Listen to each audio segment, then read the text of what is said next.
ఉపాధ్యాయ దినోత్సవం సందర్భంగా పొంగనూరు మండలం గూడూరుపల్లి జిల్లా పరిషత్ ఉన్నత పాఠశాలలో ఘనంగా నిర్వహించారు. ప్రధాన ఉపాధ్యాయులు మహేష్ నారాయణ, కమిటీ చైర్మన్ రమణ ప్రసంగించారు.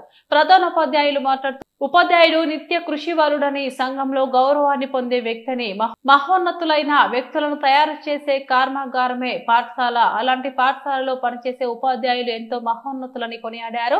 సర్వేపల్లి రాధాకృష్ణన్ గారి జీవన శైలి గురించి, ఉపాధ్యాయుడి నుంచి ఉపరాష్ట్రపతి పదవికి చేరిన వ్యక్తిని తెలియజేశారు. మరియు పాఠశాలలో 20 మంది ఉపాధ్యాయులను ఘనంగా మెమంటోలతో, సాల్వాలతో సత్కరించారు. అదేవిధంగా ఉపాధ్యాయులందరూ ప్రధానోపాధ్యాయుల్ని ఉద్దేశించి మంచి వ్యక్తి సేవాభావం, సర్వోదయానికి మారుపేరని కొనియాడారు.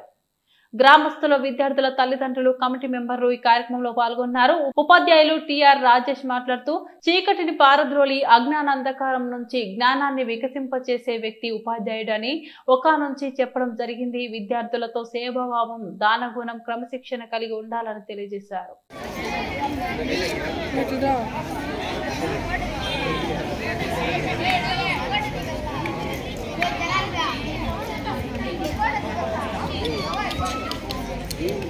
మధ్యలో ఉండే అమ్మాయి ఫోటో తీస్తే బాగా అమ్మాయి వీడియో తీస్తాం.